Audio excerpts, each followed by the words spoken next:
তো গাইস দেখো আজকের আমার মাসি কি রান্না করছে। এটা হলো মাছের বীজ, তোমরা সবাই জানো। আর এখানে মাসি নিয়ে নিয়েছে কিছু মশলা, এটা দিয়ে আমাদের আজকে স্পেশাল মেনু হবে মাছের বীজের বড়া। মাসি ওখানে পেঁয়াজ কুচি, লঙ্কা কুচি আর নিয়ে নিয়েছে হলুদ গুঁড়ো, লঙ্কা গুঁড়ো দিয়ে বীজটাকে ভালো করে মেখে তেলে এইভাবে বড়ার মতো ভেজে নিচ্ছে।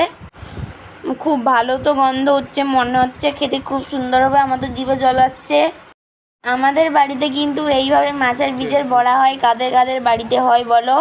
আর এই দেখো এটা হলো শঙ্কর মাছ, তোমরা সবাই জানো। এটাকে এখন ভাজা হচ্ছে।